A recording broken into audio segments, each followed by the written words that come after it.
Vera Blunderbottom had exactly 43 minutes to catch her connecting flight to Nexus Prime when her suitcase decided to explode in the most spectacular fashion the Galactic Transit Hub had witnessed since the Great Jello incident of 2387. The scanner made a noise that could only be described as the mechanical equivalent of someone choking on their own tongue, followed by what sounded suspiciously like digital sobbing. Red lights began flashing with the enthusiasm of a disco ball having an epileptic seizure, and somewhere in the distance, a klaxon began wailing the opening notes of what Vera could swear was, "My heart will go on." "Deathworlder detected!"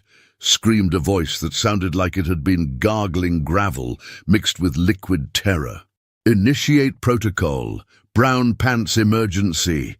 The security chief, a purple blob named Glorbex, who looked like someone had crossed a jellyfish with a nervous breakdown, immediately fainted into what could generously be called a puddle.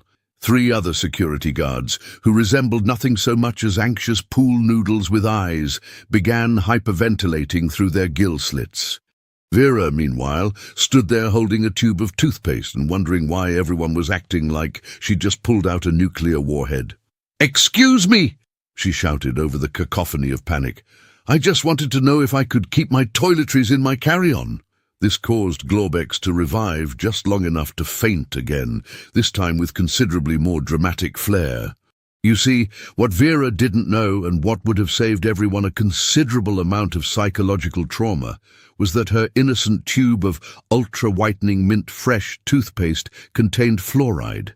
And fluoride, according to Galactic Classification Manual, Section 847B, subsection Things That Will Absolutely Murder You, was considered a Class 5 biological weapon capable of dissolving the calcium-based exoskeletons of roughly 67% of known sentient species. The fact that humans brushed their teeth with it twice daily was, quite frankly, the stuff of nightmares. "Ma'am," wheezed a security officer who looked like a cross between a giraffe and a panic attack, "are you aware that you're carrying chemical warfare agents in your personal hygiene kit?" Vera blinked. "What, the toothpaste? My dentist recommended it." The collective gasp from the surrounding aliens could have powered a small space station. Your medical professional recommended biological warfare chemicals?"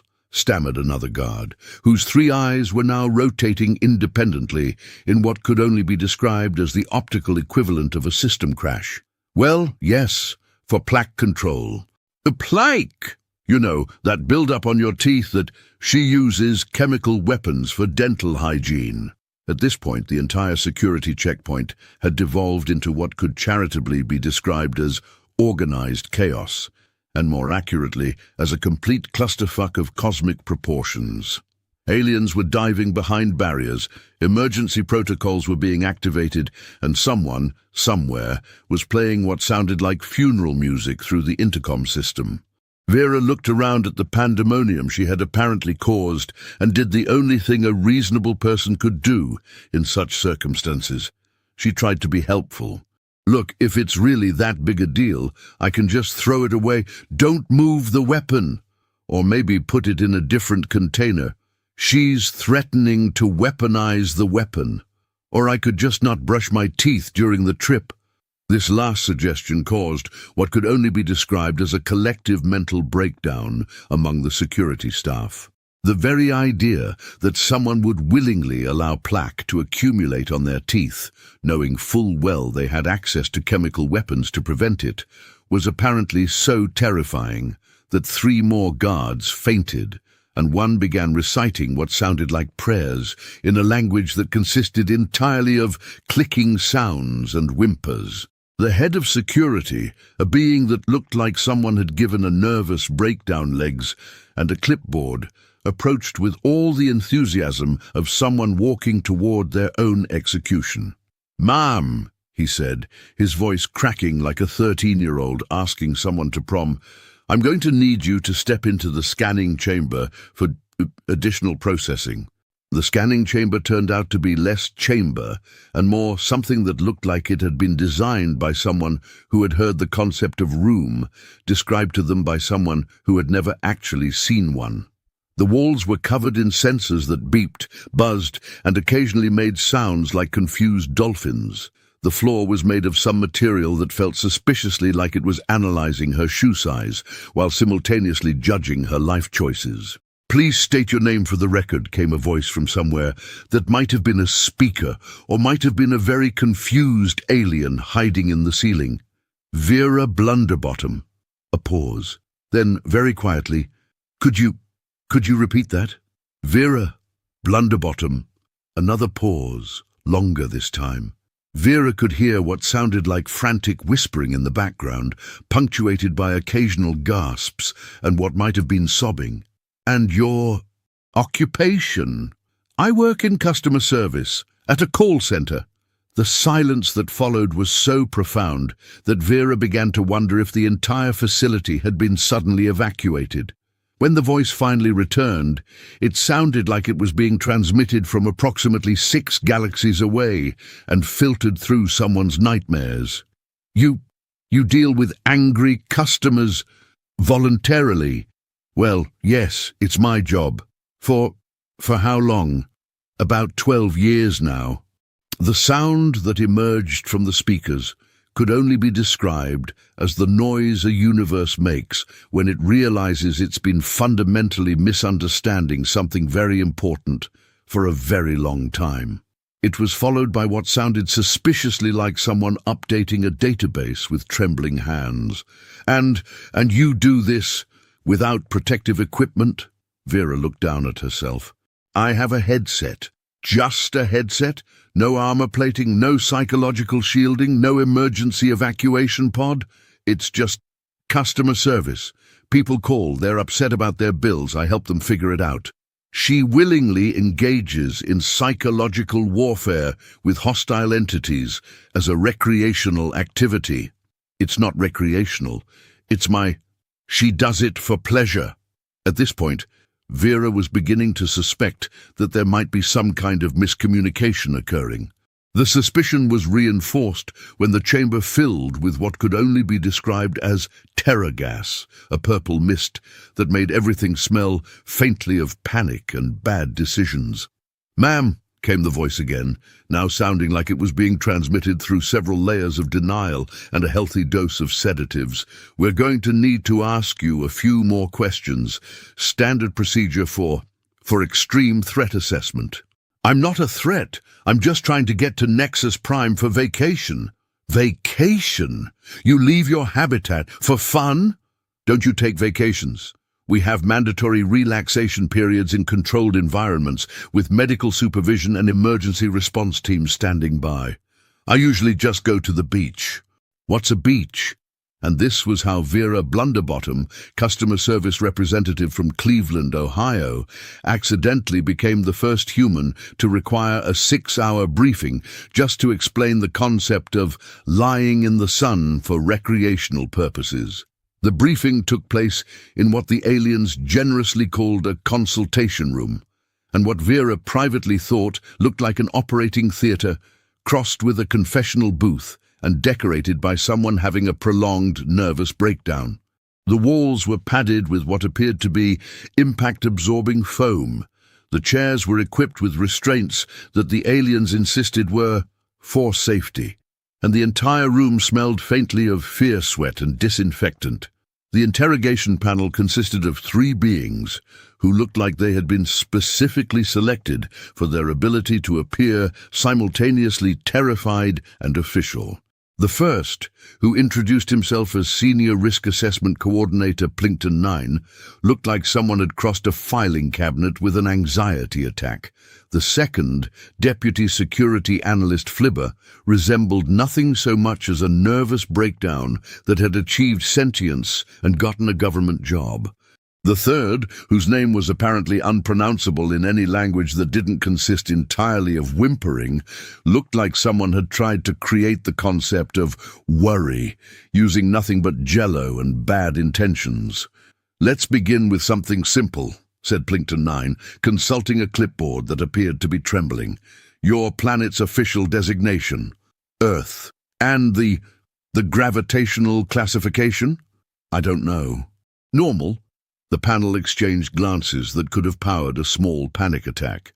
"Ma'am," said Flibber carefully, "your homeworld has a gravitational force of 9.8 meters per second squared. This places it in the heavy world category." "Okay. Heavy world means that everything on your planet is constantly trying to crush itself to death. I guess that explains why things fall down." "Things fall down?" "Well, yes, that's how gravity works." "Oui." The unnamed third panel member made a noise that sounded like someone had taught a filing cabinet to hyperventilate.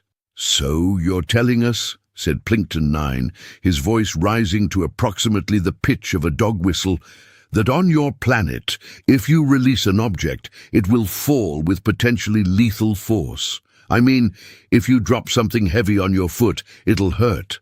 And she lives in constant mortal danger from basic physics. And your atmosphere," continued Flibber, reading from what appeared to be a report written in crayon by someone having a panic attack, "contains 21% oxygen." "Yes, oxygen is a highly reactive gas that causes things to burn." "Well, yes, but you breathe fire-making gas. It's not really voluntarily." Vera was beginning to understand that this conversation was going to take significantly longer than she had originally anticipated. "Look," she said, "maybe we could just call someone from Earth, like the embassy or something. They could explain. Your species doesn't have diplomatic relations with the Galactic Council." "Why not?" "Because every time we send a survey team to monitor your planet, they come back requiring extensive therapy. What do they see that's so—" "Last month, our scouts observed members of your species voluntarily jumping out of perfectly functional flying vehicles with only a piece of fabric to prevent their deaths. Oh, that's just skydiving. It's fun."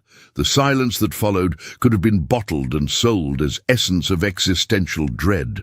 "Fun," repeated Plinkton 9 in a voice that suggested he was reconsidering every life choice he had ever made. "Yeah, the adrenaline rush is amazing." "The what rush?" "Adrenaline. You know, the chemical your body produces when your body produces chemicals. Everyone's does. It's how biology works. She's a walking chemical laboratory." This revelation caused the unnamed panel member to make a noise that could only be described as the sound a question mark makes when it gives up and becomes a period. "Ma'am," said Flibber, consulting what appeared to be an emergency protocol manual written in a font size typically reserved for panic, "are you aware that your species is classified as persistence predators?" "I don't know what that means." It means," said Plinkton 9, his voice now approaching frequencies that only dogs and small spacecraft could hear, "that when you hunt, you don't use stealth or speed. You just follow your prey until it dies of exhaustion." "I don't hunt." "Your ancestors did." "Well, yes, but you carry the genetic memory of beings who could run down and kill anything that moved." I get winded walking upstairs. "That's what makes it so terrifying. You're a Deathworlder who's out of shape." At this point, Vera decided to try a different approach. She reached into her purse to get some tissues because the constant shouting was making her sinuses act up. The reaction was immediate and catastrophic.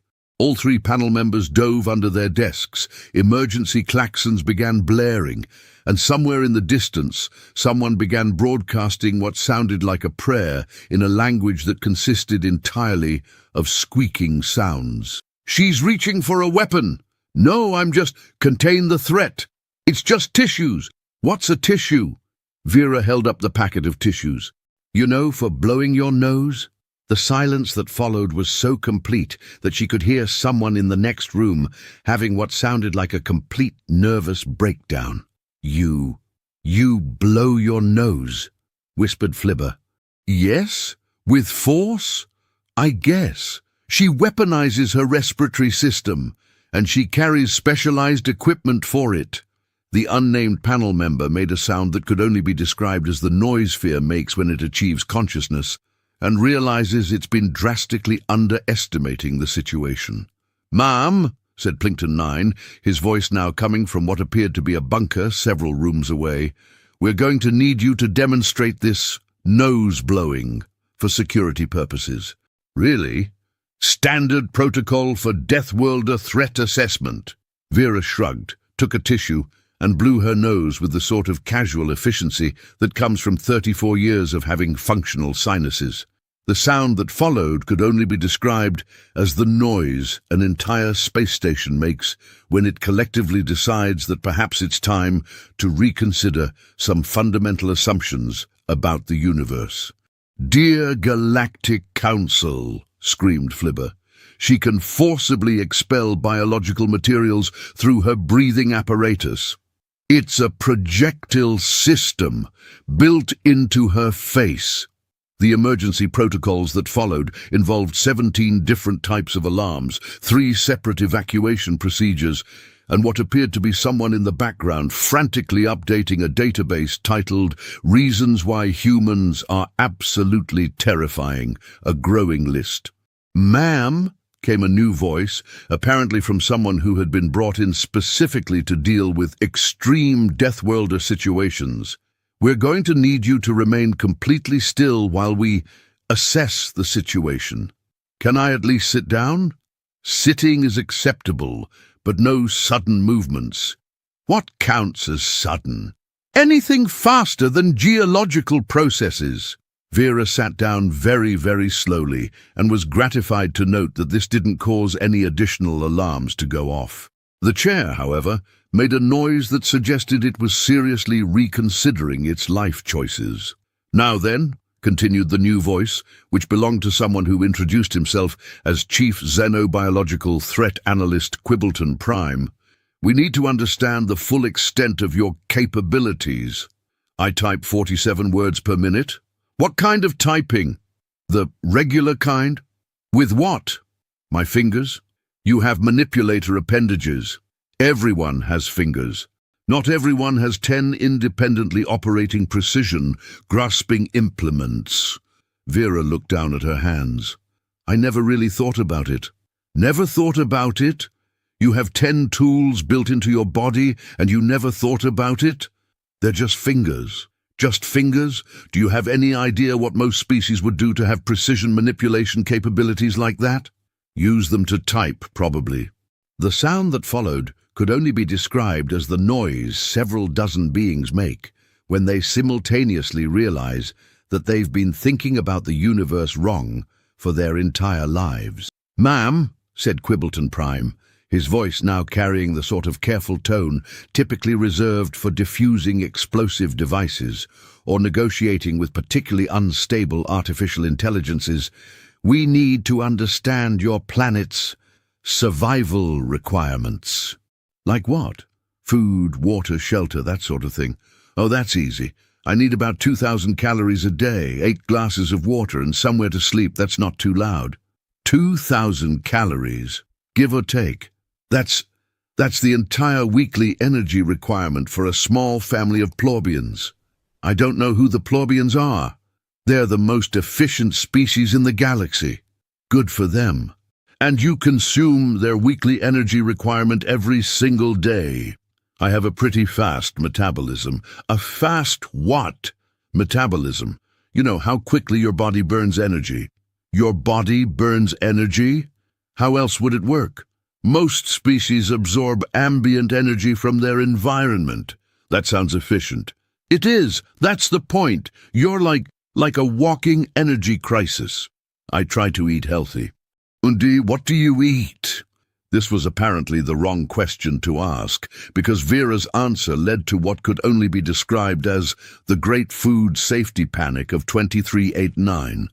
"Well," said Vera, "I usually have coffee for breakfast. Caffeine, you consume stimulants recreationally. Maybe some eggs. Embryos, you eat the unborn children of other species. With toast and jam, fermented plant matter and processed sugar concentrate. And for lunch, I usually have a sandwich. processed meat between layers of baked grain products, and for dinner maybe some chicken, more embryo-producing entities with vegetables, the severed organs of plants, and maybe some wine with dinner. Alcohol? You consume poison as a beverage. By this point, Vera was beginning to suspect that there might be some fundamental differences between human dietary habits and whatever these aliens considered normal food. "What do you eat?" she asked. "Photosynthetic energy absorption." "You eat sunlight?" "We photosynthesize. Like plants?" "Plants are food." "Well, yes, but you eat our food, and you eat sunlight."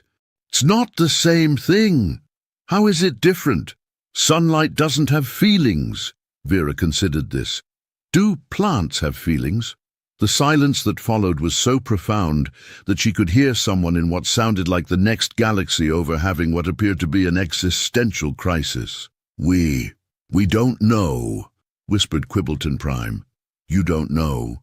We've never thought to ask." "Why not?" "Because they're food."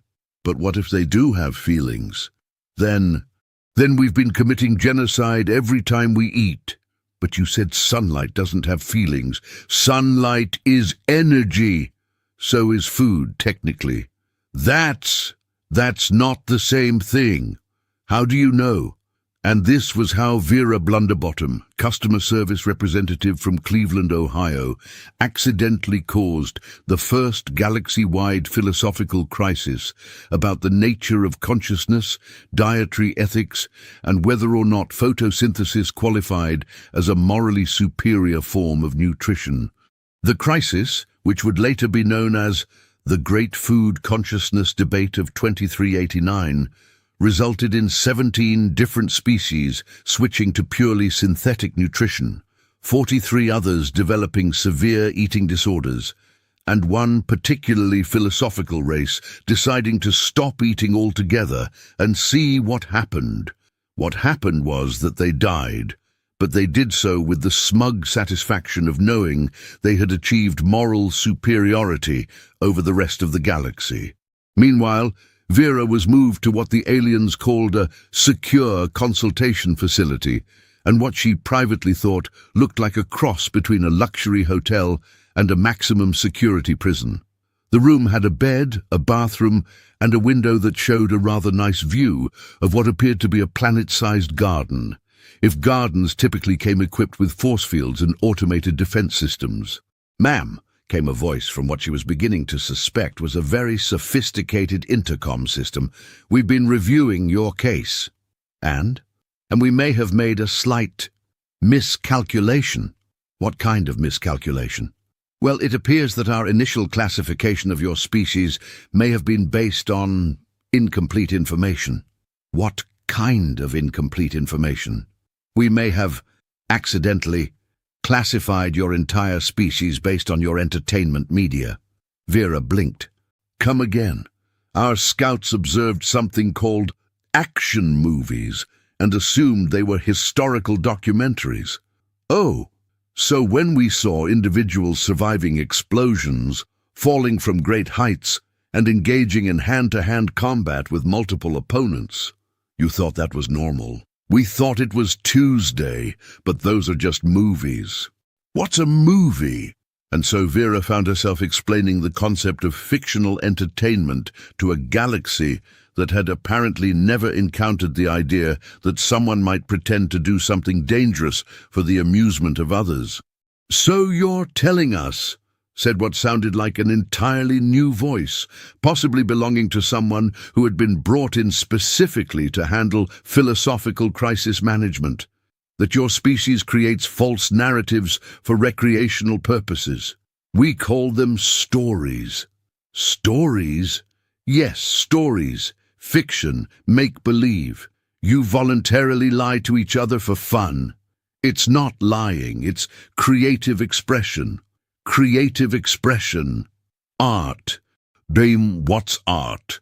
This led to what could only be described as the Great Cultural Misunderstanding of 2389, which followed immediately after the Great Food Consciousness Debate of 2389, and ran concurrently with what historians would later call the Great Philosophical Crisis regarding the nature of fictional narratives and whether they constitute a form of consensual deception. "Let me see if I understand this correctly," said the voice, which now sounded like it belonged to someone who was questioning everything they had ever believed about the nature of reality. "Your species creates false stories about people doing dangerous things, and other members of your species watch these false stories for entertainment." "Yes. And nobody gets hurt." "Well, sometimes stunt people get hurt, but they're trained professionals and there are safety protocols." "Trained professionals? You have people who specialize in getting hurt?" "No, they specialize in not getting hurt while doing dangerous things." "That's even worse." "How is that worse?" "Because it means your species has figured out how to do dangerous things safely." "Well, yes." "For fun." Entertainment is a big industry. Industry? You have an entire economic sector devoted to pretending to be in danger. Several, actually. There's movies, television, books, video games. Video games? Interactive entertainment. You control a character and you control fictional beings. They're not real, but you control them. It's just programming. What's programming?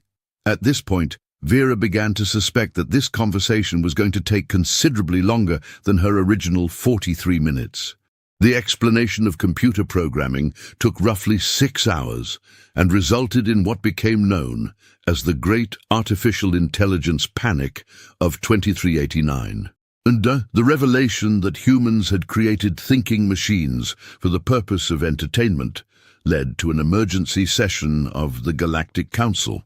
3 different species requesting immediate asylum in other dimensions, and one particularly nervous civilization deciding to abandon technology altogether and return to what they called the old ways, which apparently involved a lot of meditation and very carefully managed photosynthesis. "So you're telling us," said yet another new voice, this one belonging to someone who introduced themselves as Emergency Crisis Management Coordinator Flibbleston 7, "that your species has created artificial minds?" "Computers, yes. And you use them for games, among other things." "What other things?" "Work, communication, research, shopping." "Shopping?" "Buying things." "You've created artificial minds to help you acquire material possessions. It's more convenient than going to the store." "What's a store?"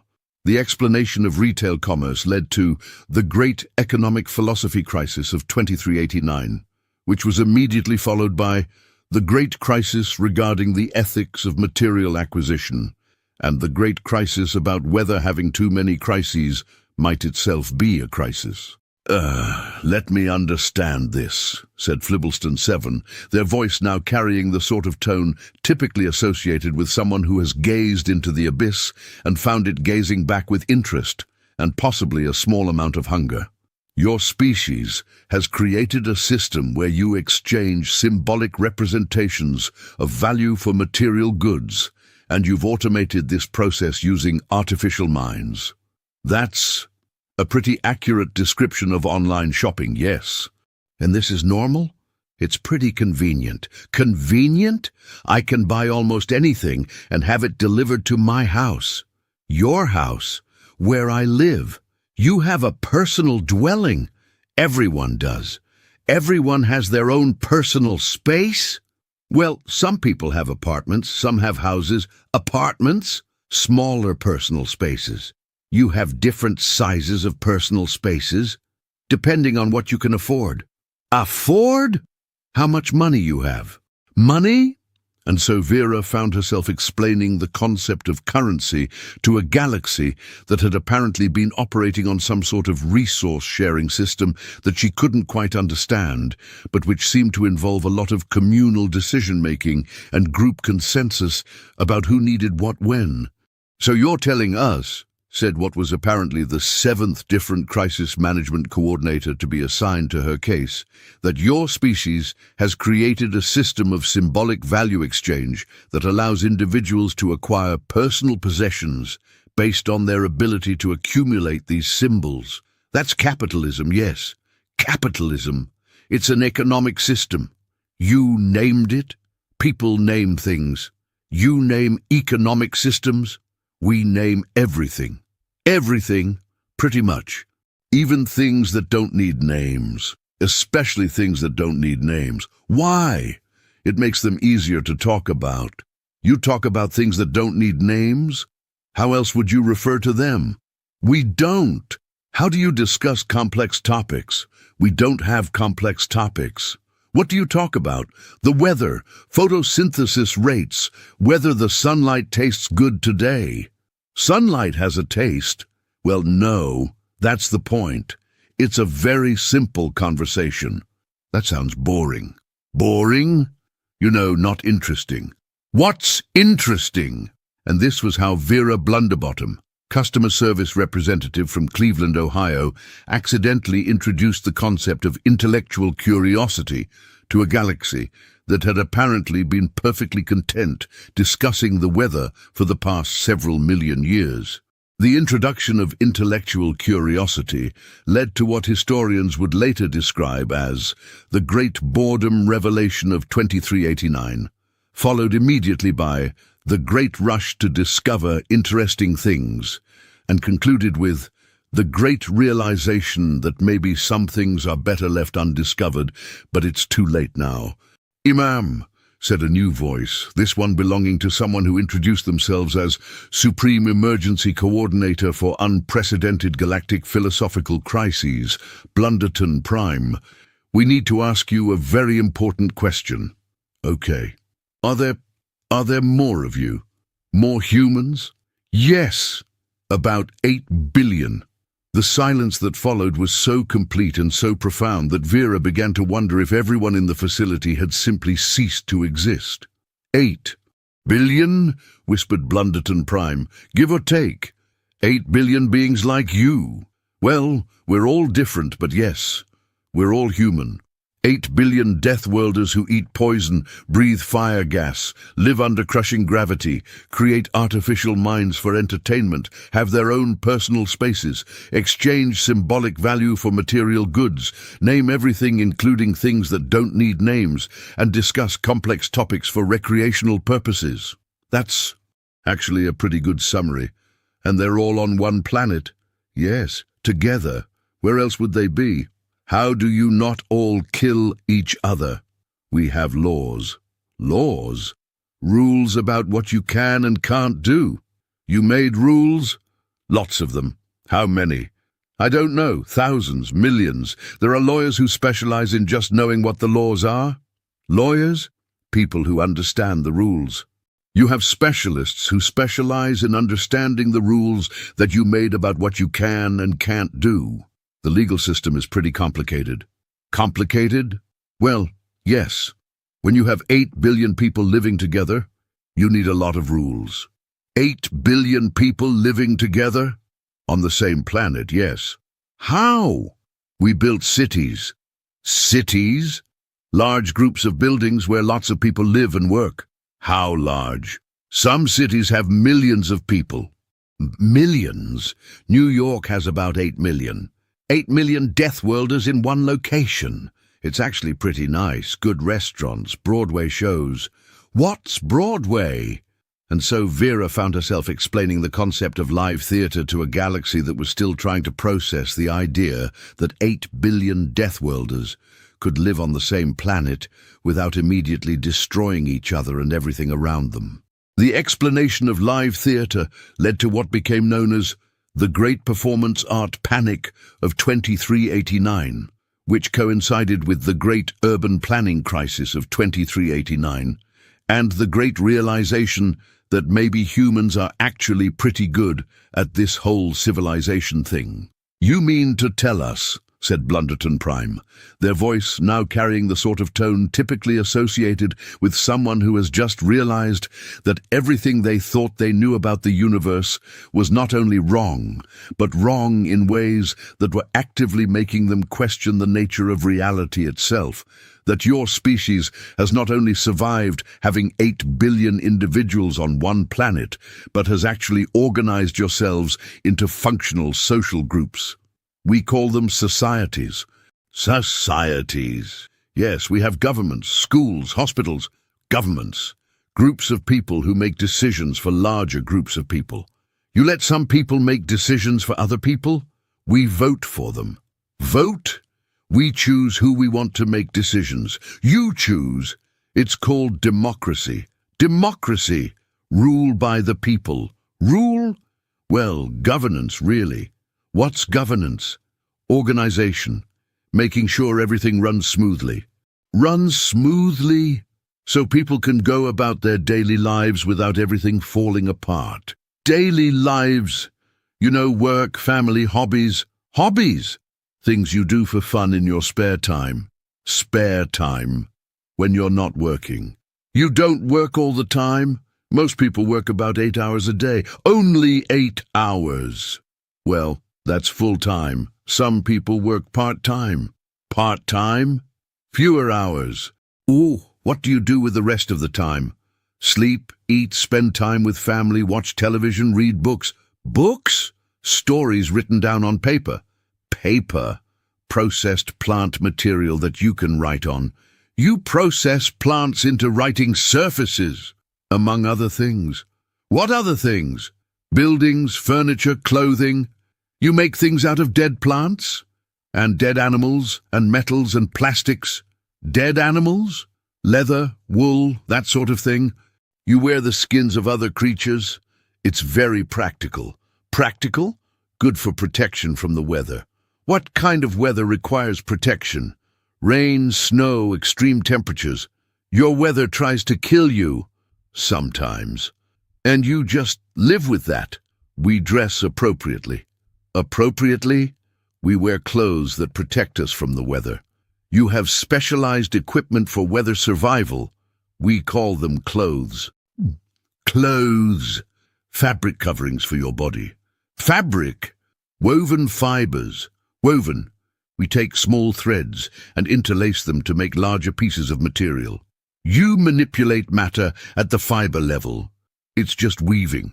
Just weaving. This conversation continued for what felt like several geological epochs, during which Vera attempted to explain concepts such as breakfast, weekends, pets, music, sports, cooking, gardening, reading for pleasure, and taking naps because you feel like it.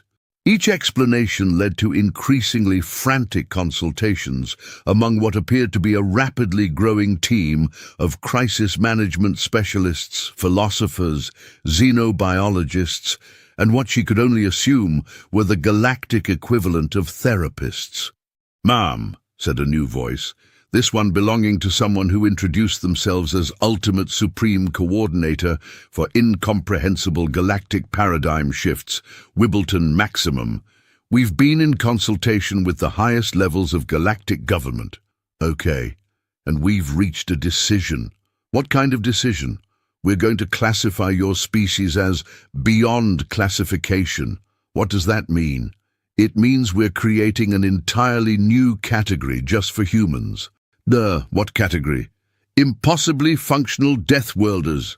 "That seems like a lot of words for people from Earth." "People from Earth? You make it sound so simple." "It is simple. We're just people." "Just people?" "Yes. Just people who have somehow managed to create a thriving civilization on a planet that should have killed them all within the first week. Earth's not that bad." "Not that bad. Your planet has weather that tries to kill you, gravity that tries to crush you, an atmosphere that should burn your lungs out, and somehow you've not only survived but created art, literature, democracy, commerce, entertainment, and something called weekend brunch." "Weekend brunch is pretty nice." "What's weekend brunch?" A meal you eat late in the morning on days when you don't have to work. You have special meals for when you're not working. We have special meals for lots of occasions. Lots of occasions. Birthdays, holidays, anniversaries, first dates. First dates? When two people who are interested in each other go out to get to know each other better. Interested in each other. Romantically. You know love. Love. The feeling you have when you care deeply about someone. You have feelings? Everyone has feelings. Everyone? Don't you have feelings? We have photosynthetic satisfaction and occasionally mild concern about cloud cover. That sounds limited. Limited? Not very many feelings. How many feelings do you have? I don't know. Dozens. Love, hate, joy, sadness, anger, fear, excitement, boredom, curiosity, satisfaction, frustration. Stop! Stop! We can't process any more existential revelations today. Those are just the basic ones. Basic? There are more. More! Nostalgia, melancholy, euphoria, embarrassment, pride, shame, guilt, relief, anticipation. We're calling an emergency recess. And so the interrogation was suspended, while what appeared to be half the Galactic government went into emergency therapy sessions to deal with the discovery that humans experience more emotions in a single day than most species experienced in their entire evolutionary history. The recess lasted approximately 6 hours, during which Vera was provided with what the aliens called standard nutritional supplementation, and what she privately thought tasted like cardboard, mixed with disappointment and garnished with regret. "Ma'am," came a voice when the interrogation resumed, "we've consulted with our best xenopsychologists. And they've all requested immediate retirement. Oh, we've also consulted with our philosophers. And they've decided to become farmers. That seems like a big career change. They said that contemplating the nature of existence was too depressing after learning that humans experience emotions as a recreational activity. We don't experience emotions as recreation. We just have them. Just have them. It's not really optional. Not optional. Emotions just happen. You can't turn them off. You can't turn them off? Not really. So you're telling us that you're constantly experiencing uncontrolled psychological phenomena? That's one way to put it. And you function normally? We manage. How? Practice, mostly, and therapy. Therapy? Talking to someone who helps you understand your emotions. You have specialists who specialize in understanding emotions. Psychology is a big field. Psychology? The study of how minds work. You study minds? We study everything. Everything? Pretty much. Biology, chemistry, physics, astronomy, geology, anthropology, sociology, psychology. Stop! Please! We're running out of crisis management specialists. Those are just the main categories. Main categories? Each field has subspecialties. Subspecialties?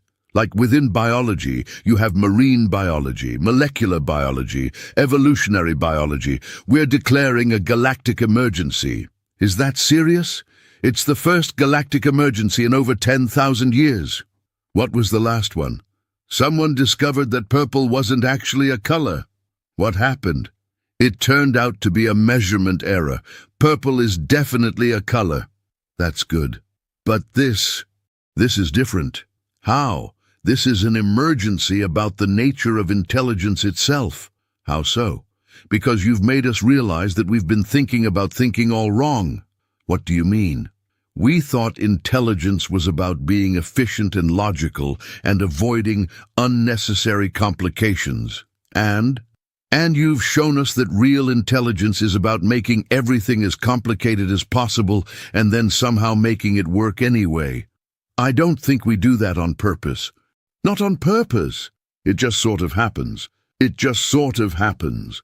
Life is complicated. Life is complicated. Well, yes. Our life isn't complicated. What's your life like? We photosynthesize, we talk about the weather, we go to sleep, we wake up, we photosynthesize some more. That sounds peaceful. Peaceful, calm, relaxing. You think our existence is relaxing? It sounds like it. We thought it was sophisticated. It's probably both. Both! You can be sophisticated and relaxing at the same time. You can? Sure. How? I don't know, you just are. And this was the moment when Vera Blunderbottom, customer service representative from Cleveland, Ohio, accidentally convinced an entire galaxy to reconsider their understanding of what constituted a successful civilization. The galactic reconsideration lasted approximately 3 days and resulted in what became known as the Great Lifestyle Evaluation of 2389, during which roughly 40% of galactic civilization decided to try being more complicated. 15% decided to try being more relaxing, 30% decided to try being both, and the remaining 15% decided to stick with photosynthesis, but add weekend brunch to their routine. The addition of weekend brunch to galactic civilization led to the discovery of leisure time, which led to the invention of hobbies, which led to the development of personal interests, which led to the creation of individuality, which led to the first galactic art movement in recorded history. The art movement was called Humans Are Weird, but Maybe That's Okay, and consisted primarily of sculptures made from crystallized confusion and paintings that attempted to capture the concept of having feelings about having feelings. "Ma'am," came a voice after the 3-day recess, "we've reached a final decision about your status." "What kind of decision?" "We're going to let you continue to Nexus Prime." "Really? But we're going to need to assign you a cultural liaison." "A what?" "Someone who can help other species understand why you're not actually trying to kill them when you do normal human things." "What kind of normal human things?" "Breathing, walking, talking, existing in general." "I need help with existing?" "You need help with helping other people understand that your existence isn't a threat to their existence." "I'm really not threatening." "We know that now, but everyone else is going to assume you're a walking apocalypse." "Can't you just tell them I'm not?" "We tried that." "What happened?" "They thought we were either lying or suffering from some kind of psychological breakdown." "Oh. So we're assigning you Cultural Liaison Specialist Blorbington 9. The Cultural Liaison turned out to be a being that looked like someone had tried to create the concept of nervousness using only Jell-O and good intentions. Blorbington 9 introduced themselves with all the confidence of someone who had been specifically selected for a job they were completely unqualified for and knew it. "Greetings, terrifying Deathworlder Vera," said Blorbington 9, their voice carrying the sort of enthusiasm typically associated with someone who has accepted their inevitable doom and decided to make the best of it. "Just Vera is fine." "Just Vera? You're allowing me to use an informal designation." "It's not a big deal." "Not a big deal. You're showing mercy to a being who is clearly inferior to your Deathworld capabilities. I'm showing basic politeness. Basic politiness, being nice to people." "Nice? Friendly? Pleasant? You're being friendly?" "I try to be." "To strangers? Why wouldn't I be?" "Because they're strangers." "That's exactly why I should be friendly." "That makes no sense. If someone doesn't know me, I want them to think I'm a nice person." "Why?" "Because it makes interactions more pleasant." "Pleasant? Enjoyable." You want interactions to be enjoyable, don't you? I want interactions to be survivable. That seems like a low bar. Low bar? You should aim higher. Higher? Try to make conversations fun. Fun? Enjoyable, interesting, maybe learn something new. Learn something new. Conversations are great for that. Great for what? Learning about other people, other perspectives, new ideas. New ideas.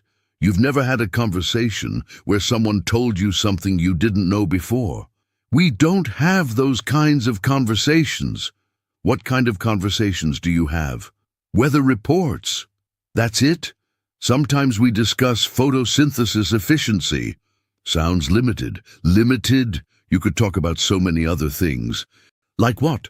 Books, movies, music, travel, food, philosophy, science, art, history. Please stop, I'm getting overwhelmed.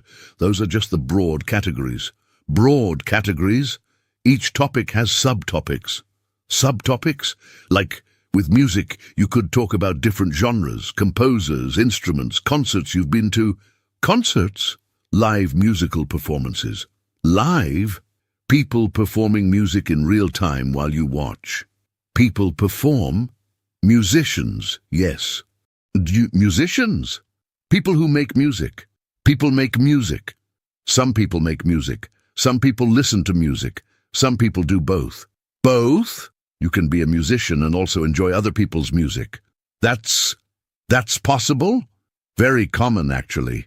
And so, as their transport ship finally departed for Nexus Prime, Vera found herself explaining the concept of amateur musicianship to a cultural liaison who had never encountered the idea that someone might engage in creative activities without being professionally obligated to do so.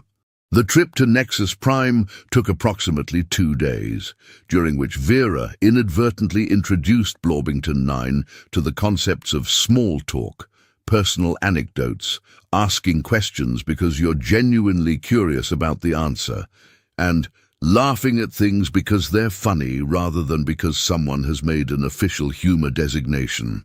By the time they arrived at Nexus Prime, Blorbington 9 had experienced what they described as recreational conversation for the first time in their life, and had decided that maybe this whole complexity thing wasn't entirely terrible. "Terrifying Deathworlder Vera," said Blorbington 9 as they disembarked. "I have learned much during our journey." "Just Vera, remember. Just Vera. Yes, I have learned that conversations can be enjoyable. I'm glad. And that learning new things is interesting. It can be. And that maybe life doesn't have to be just photosynthesis and weather reports. Definitely not. And that humans, while still terrifying Deathworlders, are perhaps terrifying in a pleasant way. That might be the nicest thing anyone's ever said about humans." "Really? It's certainly the most unique." And so Vera Blunderbottom, customer service representative from Cleveland, Ohio, became the first human to be officially classified as a pleasant Deathworlder, a designation that was immediately added to the Galactic classification manual and would later become the standard diplomatic category for all human-alien interactions. The pleasant Deathworlder classification led to the establishment of the first human cultural exchange program, which resulted in the galaxy's first introduction to concepts such as pizza delivery, customer service with a smile, saying please and thank you, and the revolutionary idea that maybe bureaucracy doesn't have to be completely soul-crushing. Within 6 months, Vera's accidental cultural revolution had spread throughout the galaxy, leading to the Great Politeness Movement of 2389, the Universal Customer Service Reform Act, and the establishment of what became known as Vera's Law, which stated that any bureaucratic process that took longer than 43 minutes was probably too complicated and should be simplified immediately. But perhaps most importantly, Vera's inadvertent introduction of human concepts to galactic civilization led to the discovery that the universe was a much more interesting place when you stopped worrying about efficiency and started asking questions like,